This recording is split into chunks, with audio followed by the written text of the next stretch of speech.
Hey YouTube, now I move on to the next deck profile I'm going to be doing. So last time we did Garmor, Revival of Liberators, so finally we don't have to play Bluish Flames anymore.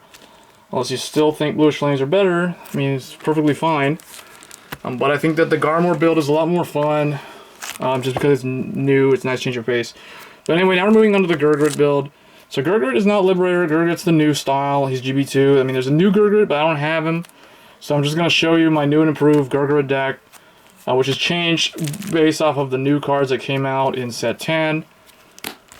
So for Gurguit, of course, he's relatively easy to get because of that trial deck. I still have the original ones, but I'm just showing that there's like two different ones, so he's not hard to get. There's, in addition to them, there's, like Asha, there was an original Asha, there was another Asha, then there was a new one which had a different effect. So there's a new Gurguit. I don't have him, but he's okay. I mean, I haven't really had experience using that card, but from what I can tell, he's okay, but I feel like if you don't have him, it's not that big of a deal because, to be honest, the original Gurguit benefits a lot more from the new Sentinel that Gold Paladins get, and the new Sentinel that they have actually is one of the most unique, forward-thinking cards that I think Bushiroad's made in a long time. So, for backup to Gurguit, because I don't have the new one, I'm still running Salvation Line Grand Ezel Scissors. He's very good in the Link Joker matchups against stuff like, I don't know, Chaos Breaker and those guys. So, he's pretty cool. He does have a good stride unit as well, so that's why we run him as the backup. He's got Limit Break, all that stuff. For grade 2s, I'm running the Mages. New Holy Mage Rosa. She's okay. She basically, you have Unite. She can GB1 Unite. You can Counterblast one. Choose one of your other units. That unit and her both get 2,000 power. So she can pick like the other thing on the other column and make it 11, and she can also be 11. So simple plays like that, or to more advanced stuff too, like giving 4 to a column or something. Next, 3 Holy Mage Marlene. She's 8k, but she's another interesting card for the deck. When Unite's active GB1, she gets 2,000 and 5,000 shield. She has 2,000 attack power and 5,000 shield. So she becomes, when it's offensive, I mean you can also use this defensively. She can become a 10k, so it's harder for 9s to hit her when Unite is active, like if you're guarding and stuff. And then she also becomes a superior interceptor. So interesting card, kind of like that owl thing that the Luard builds got back in set 9. So nice to see more defensive cards because of all the crazy, ridiculous power creep that are kind of, in my opinion, making people lose interest in the game. It's nice to see defensive cards because I think the defensive cards are always good to have. Obviously, you shouldn't make your deck majority defense, but it's good to have these. Maybe I would probably drop this to like 2. Because it is 8k. Next, 3 Knight of Autumn Light Regan. She's a carryover from last time. Cool thing about her is she doesn't have the GB1, but she does have Unite. She's 9k. You have a grade 4 Vanguard.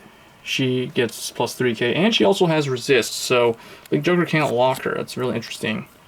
Kagero also can't retire her, or at least not by selecting her. Next, we have 3 Marcia. So she has Unite. It's also not restricted to GB1, where you can put her in the soul to unflip. She also has Resist, just like Regan. So that's why I carry these over. She is a promo, though. Or actually, oh no, she's not. Never mind. My mistake. No, she's in set 7, and she was in set 8. So, and these are set 10, for those wondering. So, okay. So that's the grade 2s. Grade 1s. Now here's where it gets interesting. I am running 4 of the Holy Mage Alessia, I think her name's Alessia. Alessia is actually very cool. She is actually now probably my favorite Sentinel for Gold Paladin. She's really cool because of she has the Unite keyword, and it works so well with what this deck does. So basically, she has 2 effects. One of them is when she's placed on G, and it says when she's placed on G, not when she's placed on G from hand. So you can't, what that means is you can actually use Gurguit, his GB2, to get her on the field, just as if you were running like a vanilla Sentinel like Candace or the Liberator Mark or Halo Shield Mark. which is what I always recommended using with Gurguit for maximum consistency of the deck.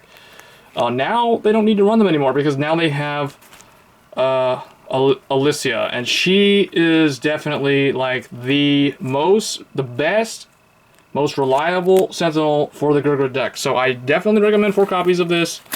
Go out and get 4 of these while you can. It's really good if you're going to run Gurguit. Even it's good with Ezel, all those guys, if you want to carry over like Unite stuff. So basically, she works so well with Gurguit because she has the traditional Sentinel skill where she's not restricted to getting her effect from hand, which is basically the perfect guard effect. Then she has a Unite effect where when she's placed on G again, it doesn't have to be from hand. You can choose one of your rear guards, put on the bottom of the deck, and she gets plus 15,000 shield. So that turns her 0 into hero. She basically gets 15,000. That basically turns her into a vanilla G Guardian, essentially, with the same type of shield value. For just taking a card from your field, a rear guard, and putting it on the bottom of the deck, and you know that Gold Paladin just recycles and calls again, so it's not that big of a cost. So very, very good card. Definitely a 4 of for this deck to make it really good. Next, 4 Stride Enabler, Dawning Knight. Because it's Gurguit, and you want to stride, and you want to try to ride Gurguit over Ezel instead of riding Ezel. Then we have 3 Sunshine Knight Jeffrey. He's also really good at preventing Link Joker and Gear Chronicle and Kagero and Narukami from messing him up.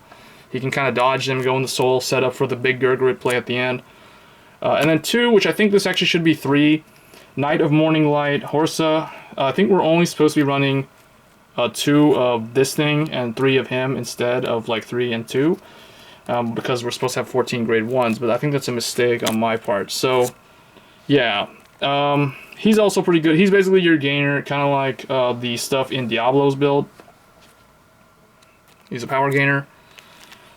So that's the grade 1s. For grade 0s, I'm still running Player of the Holy Pipe Gary. He is French Horn. I call him French Horn. I never call him by his name. I just always call him French Horn because he plays the French Horn. He has Unite. He's a stand trigger, just self-explanatory with Gold Paladins, especially this deck. Then we have 4 Scarface Lion because it's Gurguit build. What do you expect? Then 4 of any other critical. I'm running Flashing Glint Knight because she's new. But you can run Flame of Victory. Flame of Victory is what I would recommend if you're actually taking the deck to a tournament, however. However, you never know because, I mean, with this, well, never mind. Just run Flame of Victory if you have Flame of Victory. He did get reprinted in the trial deck with the Gurguit alternate art, so the bottom line is 4 stand, 8 critical, and 4 heal. And the starter is still Knight of Early Dawn Cole because it doesn't use Counterblast, and he's Unite, and he's pretty good. So that's the main deck for the Stride deck. Of course, it is the hero of the deck, Sunrise Radiant Sword Gurguit. He's good. If you can only get one of him, just run one of him. He just makes the deck so much better. They kind of need a really big finisher for the deck to keep up with like all the other crazy fast decks like Sanctuary Guard and Revengers and Lured. Shadow Paladin starting to show its face more now. And Gear Chronicle, of course. And Tachis and all the other guys that are out there. Link Joker, not so much, but you never know. And then 2, Mithril Ezel. Because if you ride Ezel, this is usually going to be your first ride, and you can ride Gurguit later or whatever if you need to, if you can't close out the game. Then 2, Spearcross Dragon. It's good if you fall behind and you need to fill the field up quick in the middle of the game. 2, Scourge Point. You only need 2. More than that's just too much now. Then 2 of this. You only need 1 of this, but I don't really have... It's kind of a placeholder until I get something better. And then Golden Dragon, Bill Peak Dragon. This is a new, rare card that they got in set 10. Basically, it's on the Unite card. It's okay. He can get 3,000 for each of your rear guards when you have Unite, and this unit is put in the G-Zone. Yeah. Well, he has 2 skills. The Unite skills when he's put in the G-Zone. At the end, basically, you unflip and soul charge, and then the other effect is when he's on the Vanguard circle, he gets 3k for each of your rear guards. So he's not terrible, but nothing really all that exceptional, although he does help for a counterblast heavy deck. Fast Chase Golden Knight Campbell is in here against Link Joker when you can only attack with the Vanguard. And then Ebrockus is in here because you never know. I don't know. I've almost never strode him in this deck, but it may be useful. And then 2 Rhea and 2 Slammy Fair. So those are the Sentinels. If you have a Desmal, you could probably take out 1 Rhea for a Desmal. Slammy Fair is pretty good because it has the potential to be like a 30k shield with those 2 other grades, or it can get you a Sentinel if you need it. And with the new Sentinel, it actually works. So that's basically it, guys. Let me know what you think of Gold Paladin. Do you think they're going to be able to top in regionals or anything? Do you think Gurguit has the power that he has now? There's a lot of different builds out there. I just want to show one variant of all the different Gurguit builds. So let me know what you guys think of the deck, and I'll see you guys next time. Thanks.